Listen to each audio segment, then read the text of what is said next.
Amém. Abram suas Bíblias na carta de João, capítulo 5. Nós vamos terminar o ano terminando a primeira epístola de João. Então deixem abertas suas Bíblias lá no capítulo 5.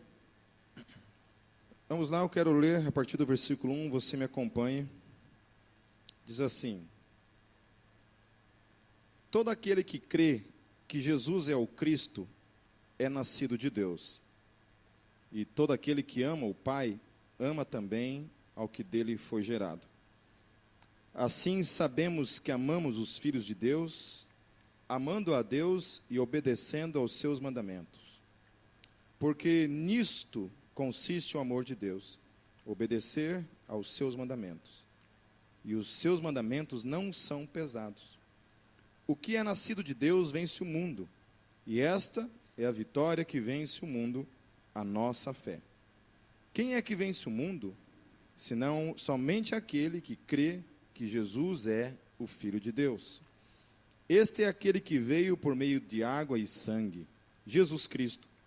Não somente por água, mas por água e sangue. E o Espírito é quem dá testemunho, porque o Espírito é a verdade. Há três que dão testemunho: o Espírito, a água e o sangue, e os três são unânimes. Nós aceitamos o testemunho dos homens, mas o testemunho de Deus tem maior valor, pois é o testemunho de Deus que ele dá acerca de seu Filho.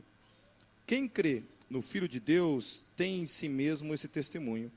Quem não crê em Deus o faz mentiroso, porque não crê no testemunho que Deus dá acerca de seu Filho. E este é o testemunho: Deus nos deu a vida eterna, e essa vida está em seu Filho. Quem tem o Filho tem a vida, quem não tem o Filho de Deus não tem a vida. Escrevi-lhes estas coisas a vocês que creem no nome do Filho de Deus, para que vocês saibam que têm a vida eterna. Esta é a confiança que temos ao nos aproximarmos de Deus. Se pedimos alguma coisa de acordo com a sua vontade, ele nos ouve. E se sabemos que ele nos ouve em tudo o que pedimos, sabemos que temos o que dele pedimos. Se alguém vir seu irmão cometer pecado que não leva à morte, ore, e Deus lhe dará a vida. Refiro-me àqueles cujo pecado não leva à morte. Há pecado que leva à morte. Não estou dizendo que se deve orar por este.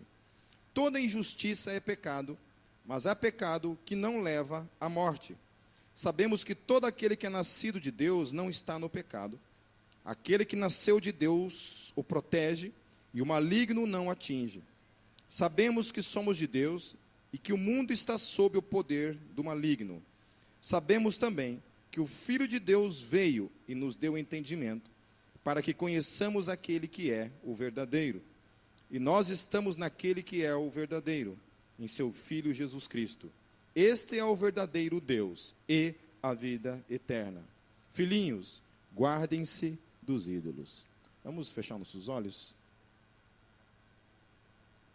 Senhor Deus, mais uma vez nós estamos aqui, nesse lugar, mais uma vez com fome e sede da Tua Palavra, mais uma vez querendo aprender da Tua Palavra, mais uma vez pedindo que o Teu Espírito fale aos nossos corações.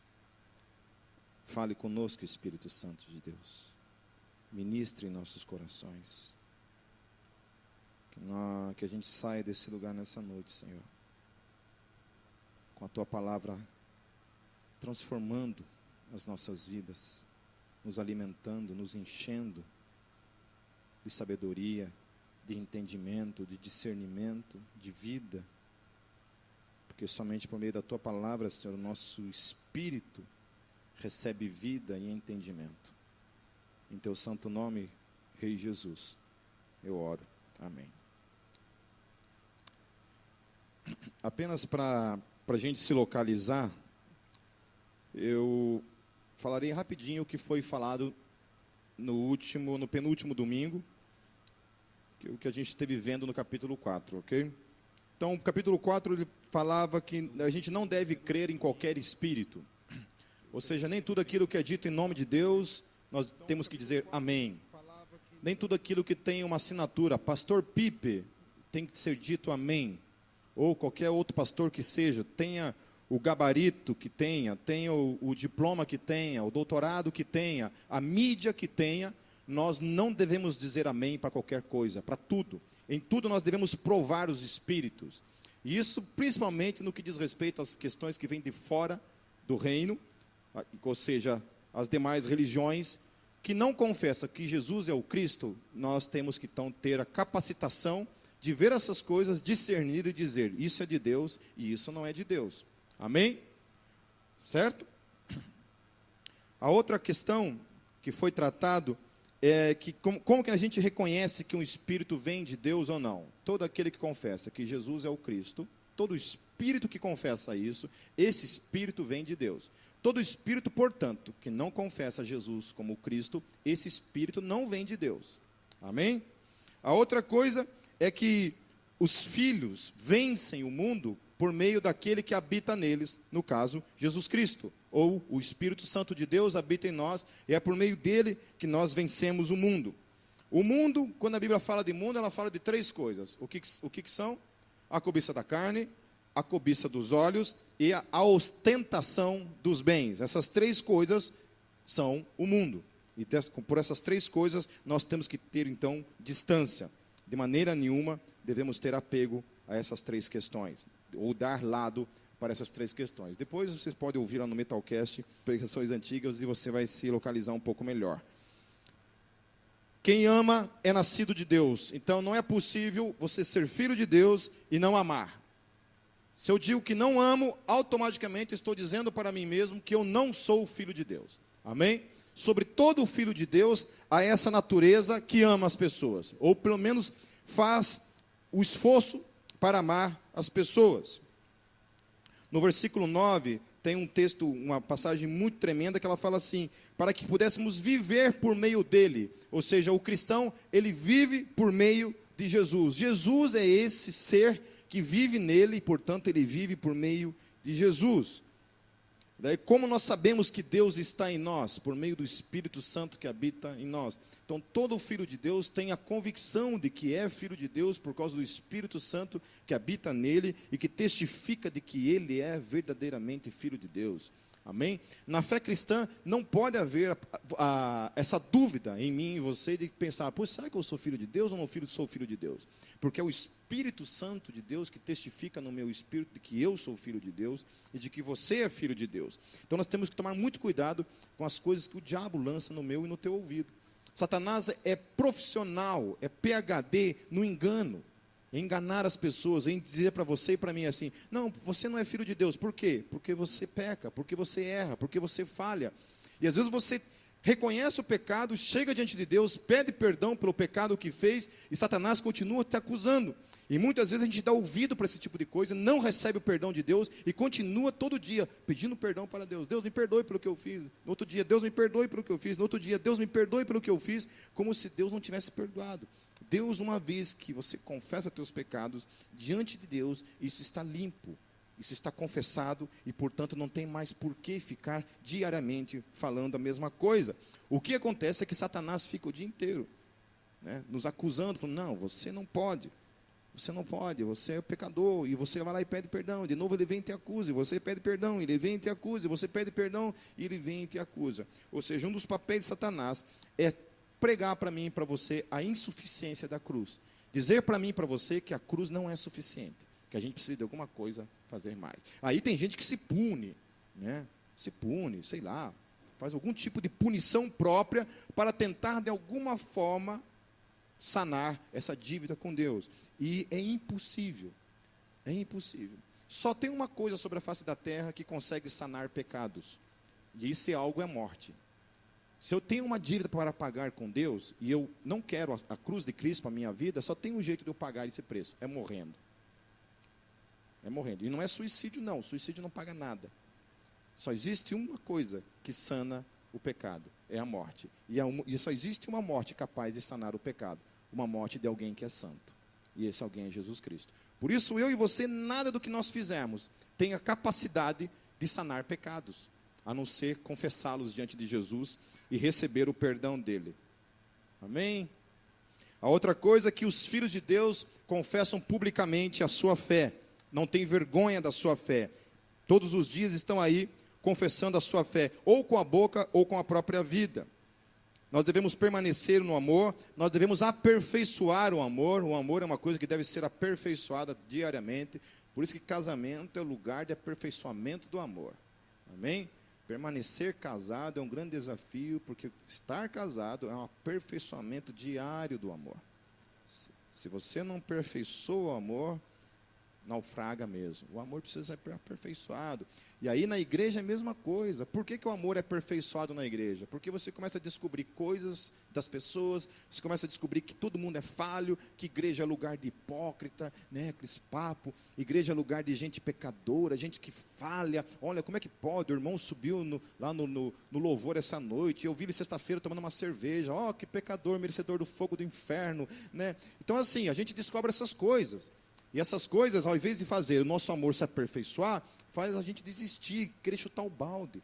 E os grandes desafios para mim e para você, para que o amor seja aperfeiçoado, é esse relacionamento de crente, de gente falha. É difícil mesmo. É difícil. Se a gente parar para pensar, e realmente se nós pudéssemos aqui, cada domingo, sentar alguém na cadeira aqui, aí no telão ia passar assim, durante o culto, todos os pecados de cada um. Durante a semana. E por escala isso. Toda escala. Irmão, você está escalado dia tal. A gente vai ver como é que você está em santidade. Então vai ser colocado no telão ali todo domingo a vida de todos nós. Todos. Olha, nem a criançada não sobrava. Nem a criançada não sobrava. Não dá para vir ninguém aqui. Ninguém iria se expor a isso. Eu, pelo menos, não vinha nunca mais aqui. Na minha escala, eu dava um jeito de quebrar uma perna, algum jeito, e não aparecia.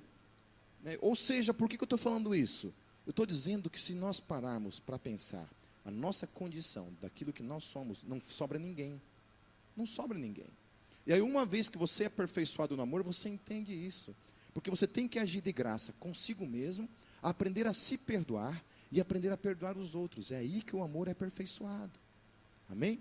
Porque senão o amor não é aperfeiçoado. Se eu desisto das pessoas, o amor não foi aperfeiçoado. O amor mais perfeito que há sobre todas as coisas é o amor de Deus. E o amor de Deus é decepcionante para comigo. Ele olha para mim, eu sou uma pessoa pecadora, falha, e Deus continua me amando. Por isso que o amor dele é perfeito. Porque é um amor perfeito. O nosso amor é desafiado a esse padrão. E somente a esse padrão. Amém?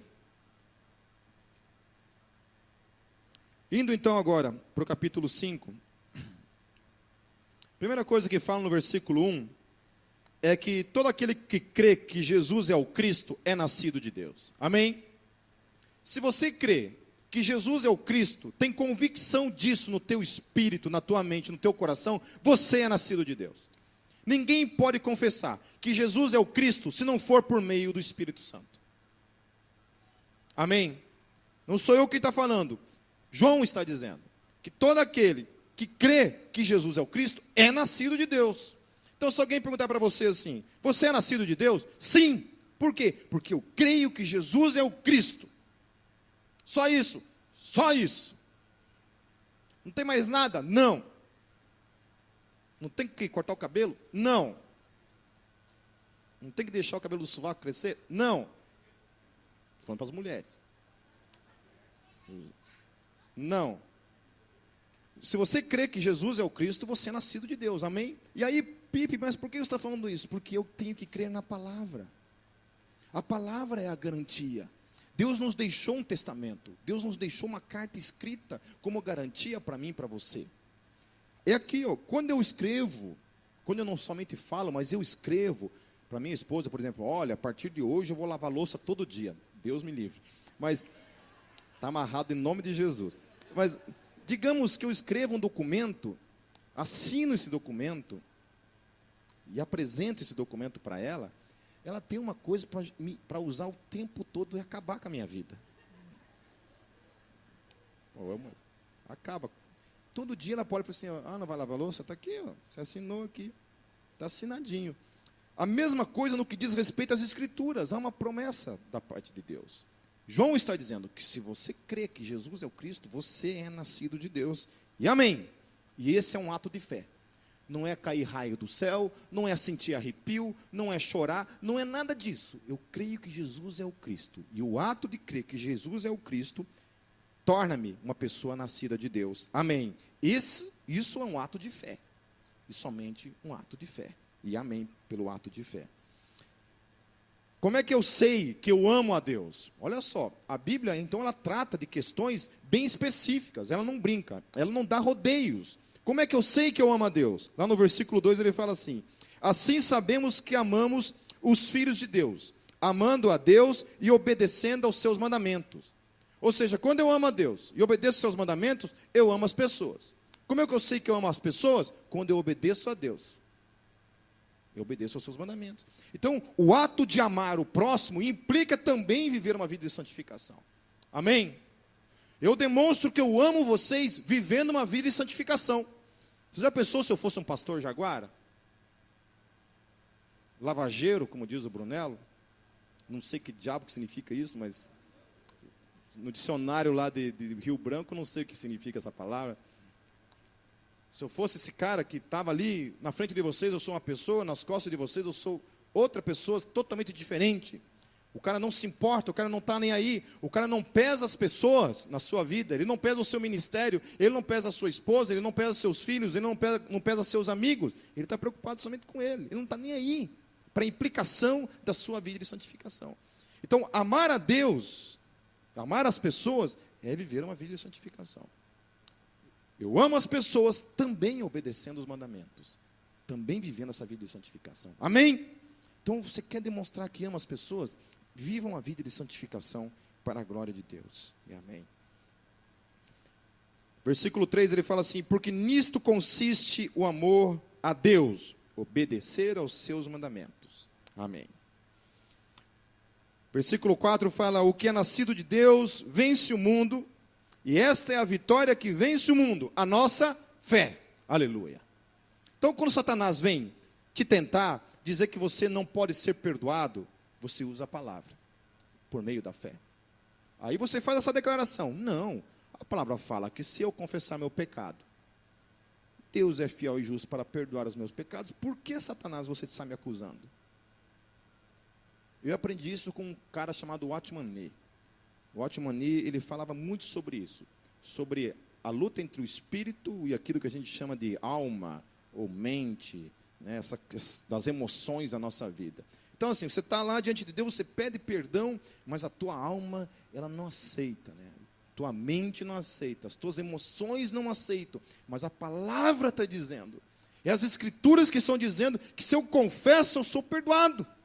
E uma vez que a escritura está dizendo, é a escritura que tem a validade acima da minha alma e daquilo que eu sinto ou deixo de sentir. Quantas vezes eu tive que chegar diante de Deus, meu sentimento era de culpa, e eu tive que confessar a palavra e dizer: eu creio na palavra, e não creio nesses sentimentos, não creio na acusação de Satanás, mas creio na palavra. Amém? Temos que crer na palavra. A palavra está acima dos nossos sentimentos. A palavra está acima daquilo que qualquer um de nós pode falar ou deixar de dizer. Ela é a autoridade máxima sobre o meu espírito. Se ela está dizendo que sim, sim. E amém. E esse é um legado para mim e para você.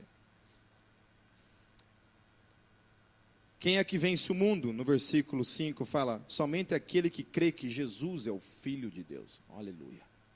Quem é que vence o mundo? Somente aquele que crê que Jesus é o Cristo. Ponto. Olha só. Como é que você vence o mundo? Crendo. Tendo fé.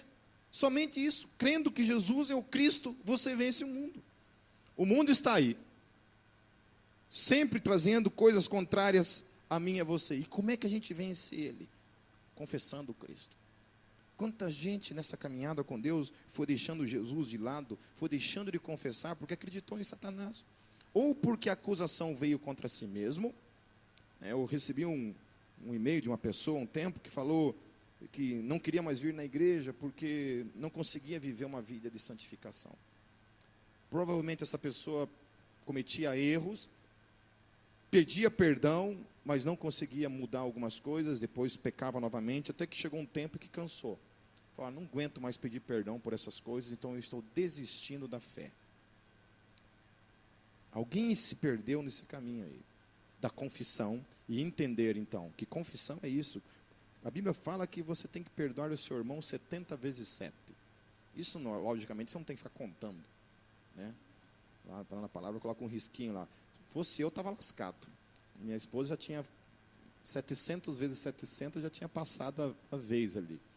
Né? Já pensou lá a esposa com uma marcadora atrás da porta, assim, desgraçado. Pum, mais um risquinho.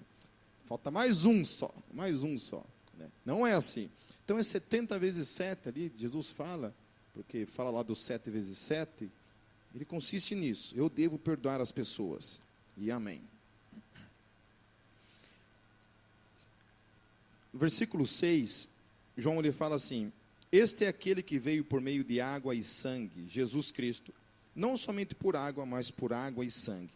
E o Espírito é que dá testemunho, porque o Espírito é a verdade.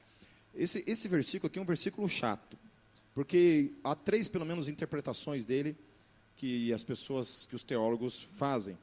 Mas eu não vou ficar falando sobre as 3 interpretações, eu vou falar apenas aqui a maioria dos comentaristas, e que eu também creio que é a mais viável, e que é a que tem mais, realmente, fundamento. Que é a mesma posição de Tertuliano, do teólogo Tertuliano, lá do segundo, terceiro século. Tertuliano ele dizia o seguinte, que a água, quando fala que Jesus veio por água, está se referindo ao batismo de Jesus, onde ele foi comissionado e capacitado para a sua missão e morte. Então, quando Jesus vem lá, diante de João Batista, que aparece o Espírito Santo e fala, esse é meu filho amado em quem me comprazo, essa é a primeira testemunha. A primeira testemunha se aparece ali, dizendo, este é meu filho amado. Jesus começa o ministério dele somente a partir dali. Quando ele recebe o batismo, a voz de Deus aparece, comissionando ele, dizendo, confirmando que esse é o Cristo. João dizia, olha, esse que está vindo aí, eu não sou digno de amarrar as sandálias dele. E o Pai vem e confirma. Por água, então, por isso. Sangue diz respeito à sua morte na cruz, onde a sua obra foi consumada. Quando Jesus sobe naquela cruz, ele é morto, quando antes dele morrer, ele fala, está consumado. Quando ele fala, está consumado, a obra, então, ele entrega o seu espírito. Depois ele fala também sobre o Espírito, lá no versículo 8, ele fala, há 3 que dão testemunho, o Espírito, a água e o sangue, e os 3 são unânimes. E o Espírito, então, finalmente se dá lá em Atos dos Apóstolos. Quando Jesus fala, olha, é o seguinte, a testificação em definitiva do meu ministério é quando o Espírito inaugurar, finalmente, a era da igreja. Então, Jesus vem por meio da água. No dia do batismo, o Pai está presente. No dia que Jesus morre naquela cruz, a obra redentora foi consumada. Depois, lá em Atos dos Apóstolos 2, o Espírito Santo, que é enviado da parte de Jesus Cristo, vem e inaugura, então, em definitivo. E testemunha em definitivo que Jesus é o Cristo. E isso é verdade. Por que eu sei que Jesus é o Cristo? Porque quando eu chego num hospital e eu oro por uma pessoa em nome de Jesus, as coisas acontecem. Tinha um programa que passava toda quarta-feira num canal da TV a cabo que se chamava-se Casas Assombradas, ou Assombração, sei lá o nome. Eu gostava de assistir esses negócios. Eu ficava com um cagaço do caramba, mas eu assistia. Aí assim, toda quarta-feira eles escolhiam uma casa lá no mundo, onde tinham realmente manifestações sobrenaturais. Mas umas coisas cabeludas mesmo, coisa do Satanás mesmo. Coisa que colocava até a Neuza Tioca para correr. Umas coisas bem feias. E assim, e todo o programa eu ficava muito indignado, porque eles chamavam paranormais, eles chamavam médiums, eles chamavam padres, eles chamavam qualquer coisa, mas não tinha um programa que tinha um pastor. E aí assim, aí os caras tentavam expulsar, não saía. Não saía, mas nem com reza brava o negócio. Moral da história, eles tinham que sair da casa, vender a casa, sair da casa, desistir, porque não tinha jeito. Não saía, não saía. Aí teve um programa lá que apareceu um pastor. O pastor só chegou, falou, olha, é o seguinte, em nome do Senhor Jesus, eu ordeno que vocês saiam desse lugar. Não sobrou um. Os demônios pegaram suas mochilinhas, tudo tristinhos, biquinho, e saíram na marra, e foram embora. No nome de Jesus. Uma vez um amigo meu, chamado Paulinho, ele foi expulsar um demônio na casa de uma mulher, e estava tudo desligado, imagina, era de noite, e eu não entrava mais nem aquela catuça, mas ele foi macho e entrou. Ele entrou. Tudo desligado, a mulher estava lá no último quarto, lá, possessa, e a hora que ele entrou no quarto assim, o demônio disse assim, você, quem que você pensa que é? E começou a jogar alguns pecados na cara dele, coisas que ele fazia de errado. Ele olhou para Satanás e falou assim, mas eu não vim aqui em meu nome, eu sei quem eu sou, mas você sabe também quem é aquele por quem eu estou aqui? E eu estou te ordenando não por causa de mim mesmo, não no meu nome, mas é no nome dele que eu estou te ordenando. E eu te ordeno em nome de Jesus. Saia desse corpo. E aquela mulher foi liberta. Então a evidência de que Jesus é o Cristo está no poder que há no nome dele. E é o Espírito Santo que delega para mim e para você esse poder, todos os dias. Testifica. Por meio da presença do Espírito Santo em mim e em você. Por que eu creio que eu sou salvo? Por que eu creio que nada pode me separar do amor de Deus? Por causa do Espírito Santo que habita na minha vida e habita na sua vida. Amém? E esse é um ato de fé que Satanás não pode roubar de mim e de você de forma alguma.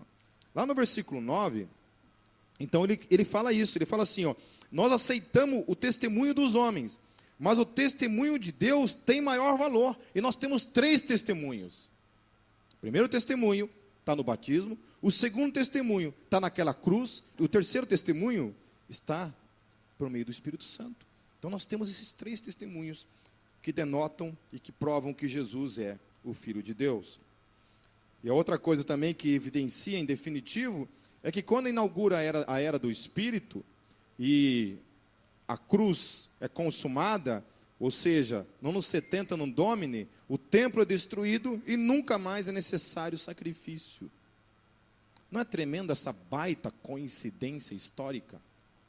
Em que no coração do cristianismo, o cristianismo nasce, Jesus sobe, não demora 30 anos, 40 anos, o templo é destruído e nunca mais se ouve falar em sacrifício em Israel. Até hoje não há mais sacrifício, não há uma morte de cordeiro anual em Israel, já faz 2000 anos.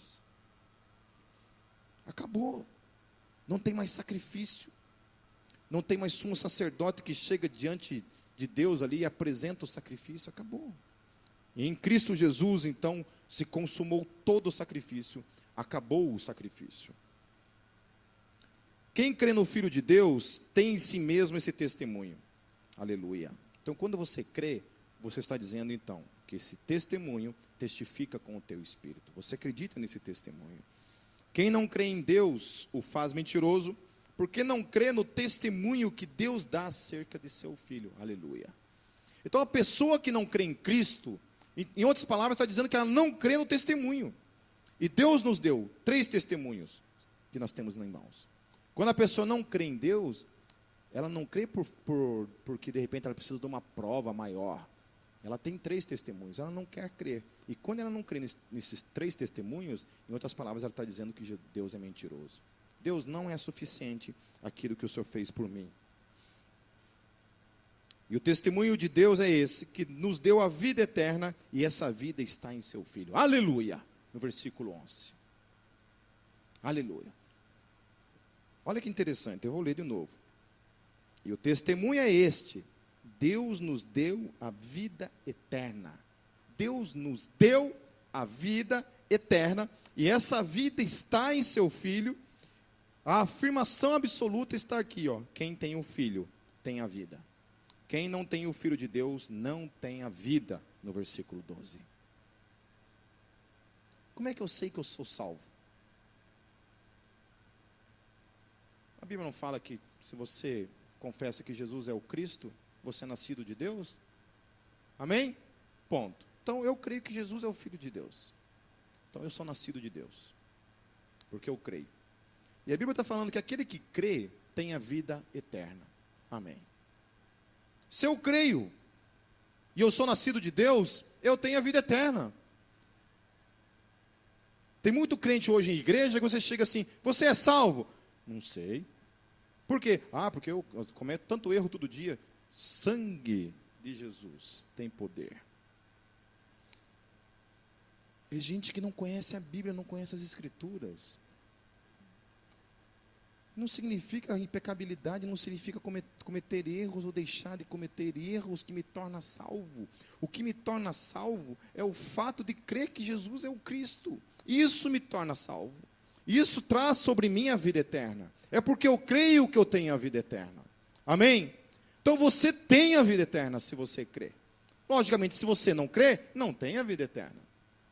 Por que eu posso chegar para pessoas de outras religiões sem medo nenhum de fazer a afirmação que eu faço? Você crê que Jesus é o Cristo? Não, eu acho que Jesus é um espírito evoluído. Não, é outra pergunta. Você crê que Jesus é o Cristo? Não, acho que Jesus fazia umas meditações bem massa. Não, você crê que Jesus é o Cristo? Não, acho que ele era um anarquista muito massa. Ele era o primeiro comunista.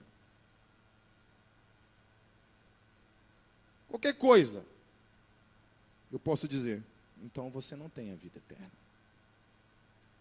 Porque somente aqueles que confessam que Jesus é o Cristo, é o Filho de Deus, esses têm a vida eterna. Há vida eterna fora da fé cristã? Não.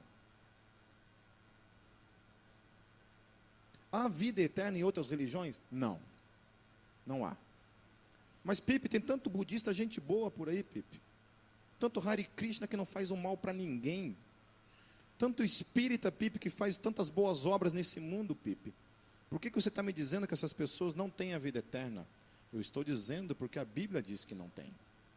A Bíblia está dizendo que todo aquele que confessa que Jesus é o Cristo, esse tem a vida eterna. Vocês parem para pensar comigo. Quando a Bíblia se refere a mim e a você, à igreja, aos que têm o Cristo, qual o nome que ela dá para essas pessoas? Qual? Justos ou santos. Amém? Não é isso? Justos ou santos. É isso que a Bíblia fala de todos aqueles que confessam que Jesus é o Cristo. Amém? Justo ou santo. Não faz rodeio. Curto e grosso, direto. Eu e você, pelo simples fato de confessarmos que Jesus é o Cristo, de crermos nele, somos chamados de santos ou justos. Mas, Pipe, você comete erro. Já começou errado. Nós somos santos e somos justos por causa de quê? Por causa do sangue de Jesus. Por causa de Jesus Cristo que habita em nossas vidas, nós somos santos e somos justos. Então, quando a Bíblia fala, os justos são aqueles que foram justificados por meio do sacrifício. Então, é por causa do sacrifício que vocês e eu somos santos e justos. Agora, lembre de uma outra coisa, tem um outro lado dessa moeda. Quando a Bíblia se fala do resto do mundo, ela fala qual palavra? Tem os santos e tem os justos. Qual o contrário dessa palavra? Ímpios. Ímpios. Repita comigo, ímpios. A gente nunca usa essa palavra no dia a dia, né? Olha aquele ímpio indo ali. Né? Eu nunca falo assim, nossa, aquele cara é um ímpio. A gente fala pecador, né? Aquele cara é um pecador ali, né? Ímpio é uma palavra muito teológica. Falar um funkeiro ali, né? Alguma coisa assim. A Bíblia fala ímpio, mas não é interessante que fora de Cristo, Deus não fala assim, nossa, aquele cara é justo. A Bíblia não fala isso. Ela coloca tudo no mesmo pacote. Ela pega um pacotão assim grandão, dentro dela coloca toda a igreja, todos os santos, os redimidos, os justos. Está aqui, ó, tudo aqui. O resto, coloca num outro pacote e fala ímpios, pecadores. Mas daí o Pipe, que é um cara liberal, que é um cara que ama todo mundo, não, eu quero pegar aqui gente desse pacote e jogar aqui, ó. Pega aqui, eu pego um budista, olha aquele cara legal, esse cara não peca, e eu pego e quero colocar aqui. Quando eu vou colocar aqui, o Espírito Santo faz assim, ó, não. Esse é ímpio. Ímpio não pode entrar aqui, mas o Senhor, Ele faz coisas boas. Não, meu querido, aqui só está quem é lavado pelo sangue do Cordeiro. Aqui não está quem faz boas coisas. Aqui não está quem faz boas obras. Aqui não está quem peca ou deixa de pecar. Aqui só está quem é lavado pelo sangue do Cordeiro. Aqui só está quem é redimido por Ele. Aqui só está quem tem a vida eterna. E porque tem a vida eterna, porque crê que Jesus Cristo é o Filho de Deus. Não tem como eu e você transportarmos pessoas desse lado e colocarmos nesse pacote da santidade de Deus, dos santos e justos. Por mais legal, boazinha que essa pessoa seja, não tem como. É por isso que eu não sou ecumênico e nunca vou ser. Para eu ser ecumênico, eu tenho que abandonar toda a teologia bíblica. E tenho que abraçar qualquer coisa, menos a teologia bíblica. Porque a teologia bíblica divide a humanidade entre santos e ímpios. Não tem meio termo aqui. Não, essa pessoa não é ímpia, Pipe. Pô, o cara fica o dia inteiro no mosteiro. Está ali, ó. Só meditando o dia inteiro. O cara não faz mal para uma barata. O cara não mata nem uma barata. Você está dizendo para mim que essa pessoa não é santa? Não é. Segundo as Escrituras, não é. Daí está dizendo que aquele cara ali que foi um prostituto. Nome bonito, né? A vida inteira, agora ele é santo. A Bíblia fala que as prostitutas vão preceder muitos religiosos nesse mundo. Aleluia. Vai ter religioso lá que vai chegar na porta lá, ó, meditar a vida inteira. Coitados. Negaram a vida toda. Tudo, vão chegar na porta da eternidade. Vai passar a prostituta assim, oi, meu amor. Passa direto assim, ó. Passa direitinho assim, ó. Eles vão ficar na porta, ela passa direitinho assim. Lavada pelo sangue do Cordeiro. Aleluia. Amém? Estou falando prostituta que não vive na praticidade, viu, gente? Não estou querendo dizer que vida louca não, tá? E olha o que ele fala no versículo 13, então. Escrevi-lhes estas coisas a vocês que creem no nome do Filho de Deus, para que vocês saibam que têm a vida eterna. Aleluia. Bom, para vocês que creem, eu estou escrevendo para que vocês saibam que vocês têm a vida eterna. Vocês não terão a vida eterna, vocês já têm a vida eterna. Portanto, hoje eu posso dizer, sem nenhum medo, eu tenho a vida eterna. Eu sou salvo. Por isso que a igreja, principalmente a igreja protestante, ela pôde dizer isso sem medo. Nós cremos, e portanto nós temos a vida eterna. Amém? É porque você crê, você tem e acabou. O diabo pode tentar dizer o contrário, mas você tem que se pegar na palavra. Esta é a confiança, no versículo 14, que temos ao nos aproximarmos de Deus. Se pedimos alguma coisa de acordo com a sua vontade, Ele nos ouve. E se sabemos que Ele nos ouve em tudo o que pedimos, sabemos que temos o que dele pedimos. Se tudo o que Ele nos dá, tudo que Deus nos dá, é somente de acordo com a sua vontade, nós temos tudo o que dele pedimos, que é de acordo com a sua vontade. Logo, o que pedimos e não temos, não o temos porque não está de acordo com a sua vontade. Amém? Então, funciona assim. Tudo que eu e você pedimos para Deus e nós recebemos, a gente recebe porque é de acordo com a vontade dele. Se a gente não recebe, não estava de acordo com a vontade dele. Logo, tudo que você tem porque é da vontade dele. E tudo que você não tem porque não é da vontade dele. Amém? Então, eu não tenho uma Gibson Les Paul, porque Deus não quer que eu tenha. A hora que Deus quiser que eu tenha, eu vou ter. Eu não tenho 3 carros, porque Deus não quer. Tem um. Se ele não quisesse, não tinha nenhum. E andar de busão. Se ele não quer que você ande de busão, ele tira as tuas pernas. Pode ter certeza, ele dá um jeito. Daquilo que ele não quer para a tua vida, ele vai tirar. Se ele quer, ele coloca até 4 pernas. Vira um cavalo, vira uma jegue. Mas ele dá um jeito. Diz que nesse filme Êxodo aí tem uma parte lá que, não sei se é verdade isso, né? Diz que Moisés fala para Deus: eu vou contar o final sim. Se nunca leram a Bíblia, ou o cara nunca leu a Bíblia, porque este Êxodo chega lá, ai, atravessaram o Mar Vermelho. Tem essa parte, você sabia que eles vão atravessar, né? Vocês acham que não vão atravessar? Ó, não vão assistir. Tem 10 pragas, viu, gente? Também.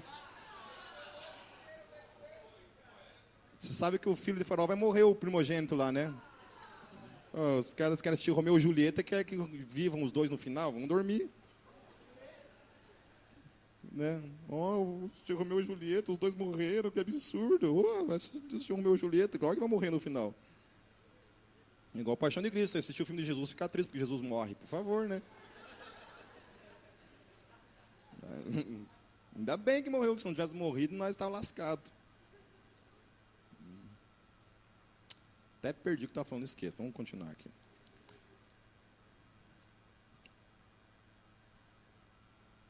Esse texto que eu vou ler agora é um texto muito delicado para todos nós. Porque ele fala uma coisa interessante. Vamos ler no versículo 16.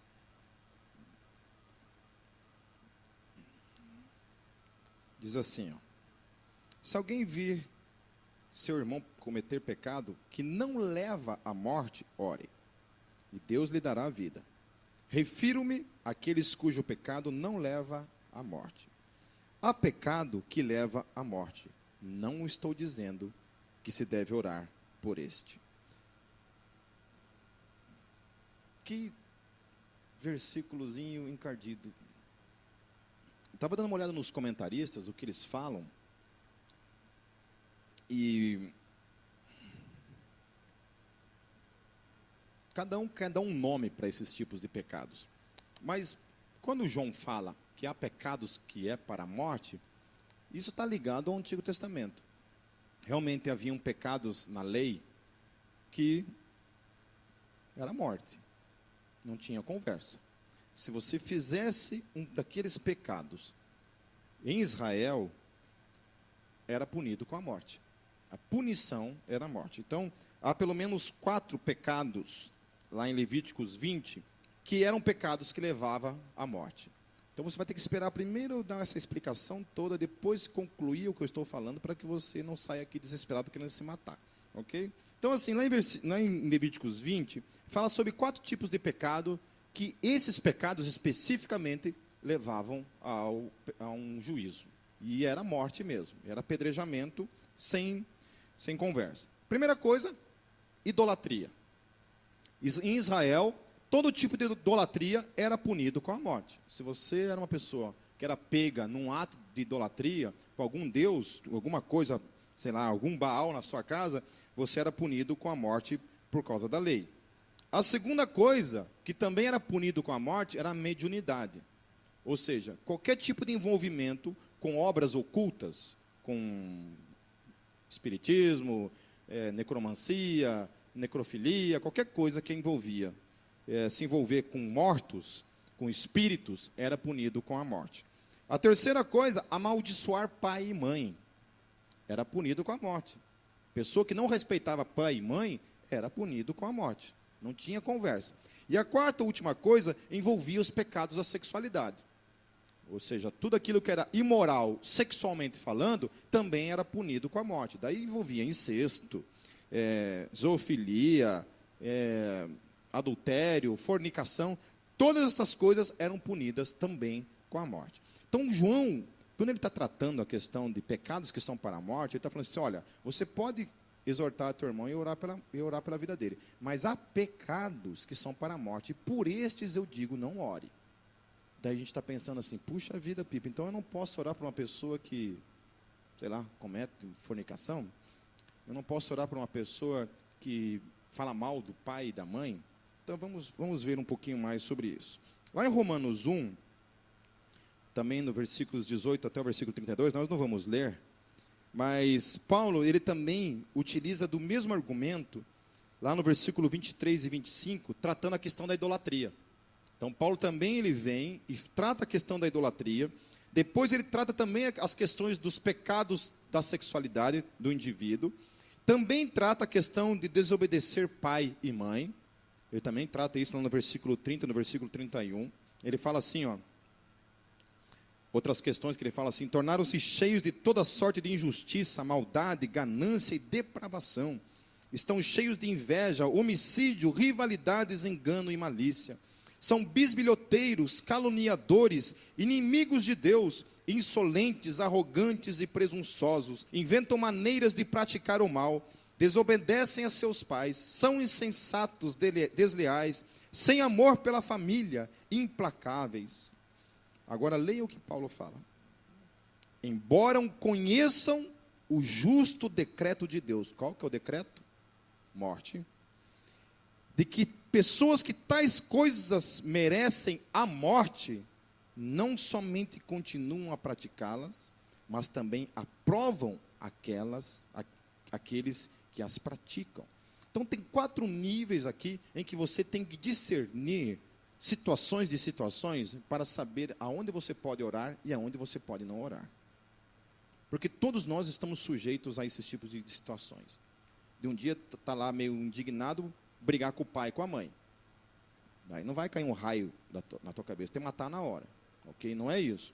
Mas qualquer um de nós estamos sujeitos a essas praticidades na vida, cair numa situação de imoralidade sexual. Então há 4 níveis em que você tem que olhar para a atitude do irmão e discernir então se eu devo ou não devo orar pela vida dele. Amém? Aí envolve o seguinte, primeira coisa que esse texto está falando é que essas pessoas conhecem. Então não se trata de pessoas que não são cristãs. São cristãos, ou seja, são pessoas que estão no nosso meio. Eu tenho uma situação lá de um cara que não conhece Jesus, está vivendo uma vida destruída. O cara está perdido. Eu posso orar por esse cara. Amém? Mas esse cara conhece a verdade. Opa, então ele já faz parte de um outro nível. Começou por aí. Segunda coisa, tem consciência que esses pecados trazem a morte. É a segunda coisa. A terceira coisa, que é tão importante, que é mais importante aqui, diz que vivem na prática. Ou seja, não é uma situação que aconteceu. O cara pegou, cometeu um erro, se arrependeu disso, então, portanto, eu posso orar pela vida dele. Não, é uma pessoa que está no meio, tem consciência das coisas e vive diariamente na praticidade disso. E aí tem um 4º nível aqui, que Paulo está falando. Aprovam quem pratica tais pecados. Ou seja, nós não estamos falando de uma pessoa que tem consciência do erro, se arrepende do erro e volta atrás no erro. Nós estamos falando de uma pessoa que tem consciência do erro, comete o erro e apoia toda forma de praticidade disso. Amém? Então, esse tipo de situação, eu tenho que olhar, então, se eu vejo um irmão, em Cristo Jesus, que vive na praticidade do erro, eu não devo orar pela vida dele. Amém? É isso que o texto está dizendo.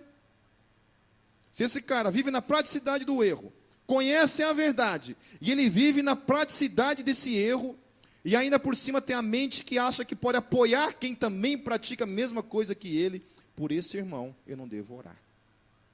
Porque esse irmão está cometendo um pecado que é para a morte.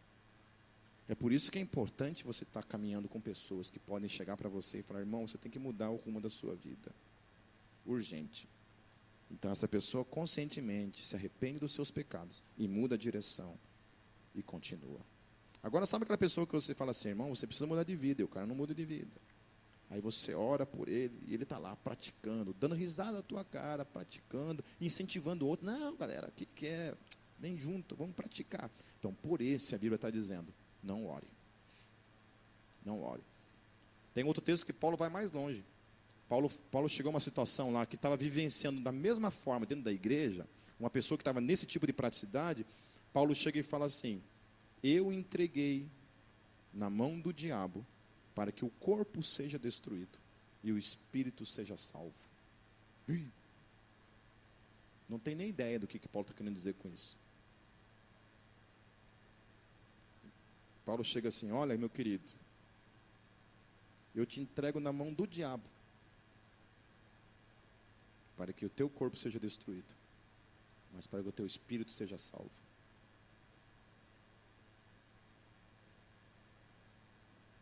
Paulo nem ora pelo cara. Fala: eu estou entregando. Você quer viver na prática do pecado? Vai que é tua, Tafarel. Viva na praticidade do pecado, mas eu não vou orar pela sua vida. Então acontece muitas vezes na minha vida isso. Teve amigos que conheciam a verdade. Eu tive um amigo, muito amigo meu mesmo, que conheceu, cresceu no Evangelho, começou a viver a praticidade de certas coisas na vida dele. Eu exortei ele várias vezes, falei para ele várias vezes com amor mesmo na vida dele, e ele continuou na praticidade do pecado. E chegou um ponto então em que eu disse para ele assim: a partir de hoje, nosso relacionamento está acabado, não serei mais teu amigo. E nunca mais orei pela vida dele, e não vou orar nunca mais na minha vida por esse cara. Porque há pecados que são para a morte, e João está falando que por estes não ore. Então, sabe aquela pessoa que você conhece, que conheceu o Evangelho, cresceu no Evangelho, e vive na praticidade do pecado? Não ore por estes. Não quer mudar de vida? Não ore por eles. Ah, Pipe, você está enganado. Bom, daí você discuta com João depois. Joga fora a sua Bíblia aí. Então, quando João olha para mim, para esse texto, para encerrar, João, ele não concorda em maneira nenhuma com esse chavão gospel que nós temos por aí. Qual que é o chavão gospel? Ah, não existe pecadinho e pecadão. Quem conhece esse texto na Bíblia? Já leram esse versículo na Bíblia? Não existe pecadinho e pecadão? Já ouviram esse texto alguma vez? Já ouviram alguém falando ele? Ah, já, né? Então, não está na Bíblia, né? Mas fala: não existe pecadinho e pecadão. Existe. Existe. Existe pecadinho, existe pecadão. Existem pecados que são para a morte. E esses eu digo: não ore. Alguns pecados, ore. Mas há certos tipos de pecados, não ore. Tem outro nível de tratamento. Por que João não tem medo de afirmar o que ele afirma? Lá no versículo 18 fala assim, ó: sabemos que todo aquele que é nascido de Deus não está no pecado. Aleluia. Amém? João não tem medo de afirmar isso. João não tem medo de dizer: não ore, gente. Por que não ore? Porque o cara não é nascido de novo. O cara não conhece a Deus. Esse cara é um farsante que está no nosso meio. Esse cara é um mentiroso. Não ore por ele. Ele não quer mudar de vida. Ele quer continuar na mesma. Não ore. Mas Pipe, eu amo ele. Mas não ore. Você está perdendo o teu tempo. É isso. Porque aquele que é nascido de Deus não vive na praticidade do pecado. Amém. Não ore. Ponto. Quem é nascido de Deus, ore. Porque ele se arrepende, ele muda de vida, ele não vive na praticidade, ele não apoia isso. Esses picaretas que querem continuar no meio, vivendo a praticidade do pecado, não se arrependem, ainda continuam incentivando. Não ore, porque não é nascido de Deus. Ore pelos nascidos de Deus, por esse sim. Para encerrar, João ele termina dizendo uma coisa tremenda. Sabemos também que o Filho de Deus veio e nos deu entendimento, aleluia, para que conheçamos aquele que é o verdadeiro. E nós estamos naquele que é o verdadeiro, em seu Filho Jesus Cristo. Este é o verdadeiro Deus e a vida eterna. Filhinhos, guardem-se dos ídolos. Amém. Amém. E amém. Feche seus olhos. Senhor Deus, nós estamos aqui, Senhor, diante da seriedade que é a Tua palavra. O Senhor não exige de nós uma natureza que não é a natureza que veio do Senhor. A vida cristã, Senhor, não consiste na vontade humana, no aperfeiçoamento humano, numa santidade humana, numa vida nascida apenas da natureza do homem. Mas, Deus, a fé a qual nós professamos, Senhor, é uma fé que é nascida do Teu Espírito, uma vida que vem por meio do Teu Espírito. Aqueles que são nascidos do Teu Espírito, Senhor, não vivem na praticidade do pecado, Senhor. Essa é a grande verdade, Senhor, da Tua palavra. Que o Senhor nos capacitou para vivermos uma vida de santificação. E que os nossos frutos demonstram a realidade disso, o quão real isso é em cada um de nós, que é a praticidade de uma vida de santificação na Tua presença. Porque aquele que Te ama, obedece. Essa é a demonstração que nós Te amamos e amamos nossos irmãos. A praticidade de uma vida de santificação em cada um de nós, Senhor. Tenha misericórdia de nossas vidas, Senhor. Como teve, Senhor, desde toda a eternidade e terá por toda a eternidade. Sabemos que somos falhos, que erramos todos os dias, mas o Teu Espírito nos convence do pecado, Senhor. O Teu Espírito nos traz diante da Tua presença, onde nós podemos confessar nossos pecados e recebemos o Teu perdão. Obrigado por essa graça em nossas vidas, Senhor. Obrigado porque é graça da Tua parte, Deus, nós temos a capacidade de nos arrependermos, Senhor. Porque se não fosse o Teu Espírito em nossas vidas, nós seríamos como estes que vivem na praticidade, Senhor, e não conseguem se arrepender, não conseguem mudar de vida, de mentalidade, porque a natureza ainda é terrena, porque a natureza não é a Tua natureza, Senhor. Deus, muito obrigado também, Senhor, porque essa vida que nós temos em nós podemos agora, nesse momento, confessar e dizer que nós temos a vida eterna, Senhor. Que nós já somos salvos. Que nada pode mudar isso, Senhor. Essa realidade de quem nós somos, em essência.